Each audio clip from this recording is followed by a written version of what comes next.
6 दिसंबर 1992 को अयोध्या में ऐतिहासिक बाबरी मस्जिद ढहा दी गई थी।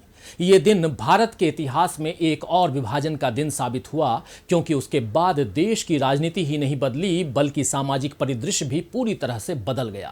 बरसों बरस का सौहार्द, सांप्रदायिक सद्भाव, धार्मिक एकता की भावना एक धक्का और के नारे के साथ हाशिए पर धकेल दी गई और उसकी जगह मजहबी उन्माद राजनीति का केंद्र बिंदु बन गया। एक ऐतिहासिक इमारत के साथ देश में इतना कुछ टूट गया तो जिन लोगों ने इसे तोड़ा उन्हें कोई सज़ा मिलेगी या नहीं, इसका इंतज़ार देश के संविधान में यकीन रखने वाले और यहाँ की गंगा जमुनी तहजीब को हकीकत में अपनाने वाले लोग कर रहे थे। 1992 से 2020 तक बाबरी मस्जिद का नामो निशान सही अर्थों में मिट गया, क्योंकि मस्जिद तो टूट ही चुकी थी। धीरे धीरे उसके नाम की जगह उसे विवादित ढांचा कहा जाने लगा। इसीलिए क्योंकि न रहेगा बांस न बजेगी बांसुरी। तो बड़ा सवाल यह है कि क्या बाबरी विध्वंस का न्याय हो गया है? नमस्कार, हमारी राय में आपका स्वागत है। मैं हूं राजीव।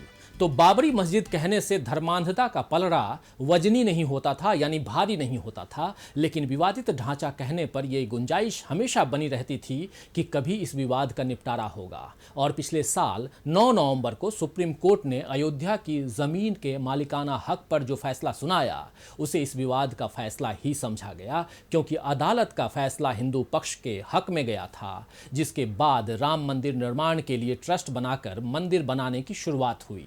इसी फैसले में अदालत ने यह भी माना था कि बाबरी मस्जिद को गिराना कानूनन गलत था। देश में अमन पसंद लोगों में फिर उम्मीद जगी कि जब अदालत कह रही है कि मस्जिद गिराना गलत था, तो इस गलत काम को अंजाम देने वालों को भी कानून सजा देगा।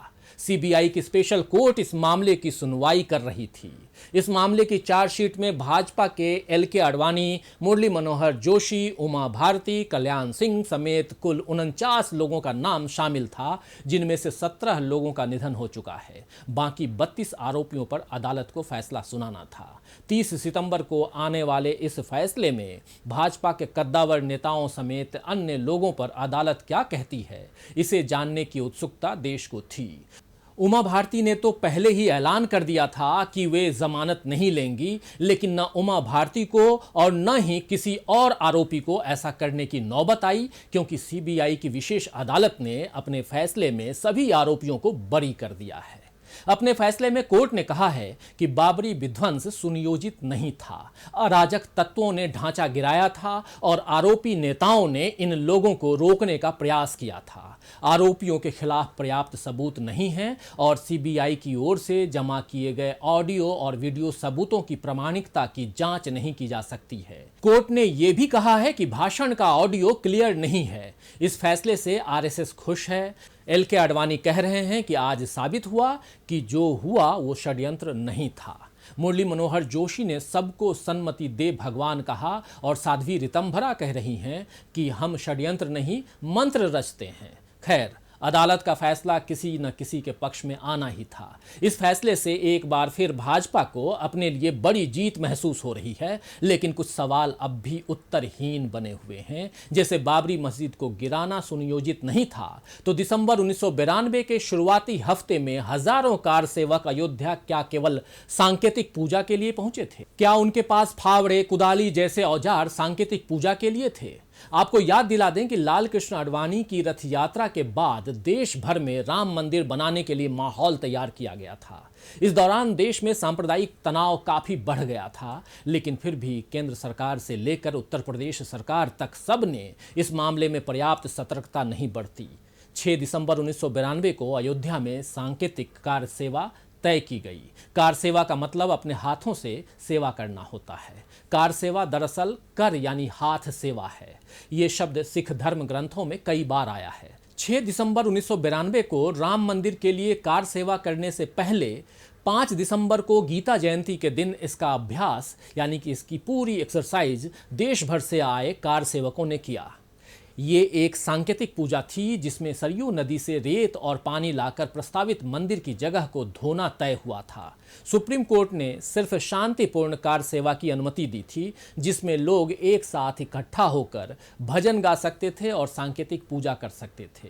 इस कार सेवा के एक दिन पहले अटल बिहारी वाजपेयी ने लखनऊ में रैली के दौरान कहा था कि कार सेवा पर सुप्रीम कोर्ट की आज्ञा का पूरी तरह पालन किया जाएगा, लेकिन अपने भाषण में उन्होंने ये भी कहा था कि खुदाई बाद वहां जो नुकीले पत्थर निकले हैं उन पर तो कोई नहीं बैठ सकता, तो जमीन को समतल करना पड़ेगा। आगामी वर्षों में जमीन समतल करने की इस बात के सारे अर्थ खुलकर सामने आने लगे। अब न केवल वहां जमीन समतल है, बल्कि नए मंदिर के लिए नींव का पत्थर भी रखा जा चुका है। अयोध्या में जमीन समतल करके भाजपा ने अपने लिए सत्ता के किले तैयार कर लिए और अब यह किला स्थायित्व पा जाए, इसकी पुरजोर कोशिश की जा रही है। वैसे एक सवाल यह भी है कि एक धक्का और के नारे क्या सांकेतिक पूजा के लिए लगाए गए थे? बाबरी मस्जिद के तीनों गुंबदों को ढहाने के साथ ही जय श्री राम के नारे गूंजने लगे थे। क्या वो भी पूजा का ही हिस्सा था? और इस मामले में आरोपी बनी उमा भारती दूसरे आरोपी बने मुरली मनोहर जोशी के कंधों पर चढ़कर किस बात की खुशी मना रही थी? क्या इसीलिए कि जैसी पूजा की ख्वाहिश भाजपा, विश्व हिंदू परिषद, आरएसएस और तमाम हिंदूवादी संगठनों को थी, वो निर्विघ्न संपन्न हो गई थी? अयोध्या में धारा 144 लगाए जाने के बावजूद, केंद्रीय बलों की मौजूदगी के बावजूद और भाजपा की कल्याण सिंह सरकार द्वारा ये हलफनामा दिए जाने के बावजूद कि बाबरी मस्जिद को कोई नुकसान नहीं होगा, मस्जिद गिरा दी गई। क्या ये खुशी ऐसी पूजा के पूर्ण होने से मनाई जा रही थी? बहरहाल भाजपा को अब कार सेवा का और सांकेतिक पूजा का पूरा प्रसाद मिल गया है। जो थोड़ी बहुत विघ्नताएं थीं, वे भी अब खत्म हो गई हैं। अब राम मंदिर बनाने का काम दोगुने उत्साह से होगा, क्योंकि आरोपियों पर षड्यंत्रकारी होने का ठप्पा हट चुका है। अदालत ने अपना फैसला सुना दिया है। इसीलिए अब जनता भी ये तय कर ले कि उसे जय श्री राम का उन्मादी भारत चाहिए या जय सिया राम वाला शांति प्रिय भारत। तो आज के लिए बस इतना ही। देखते रहिए डीबी लाइव। नमस्कार।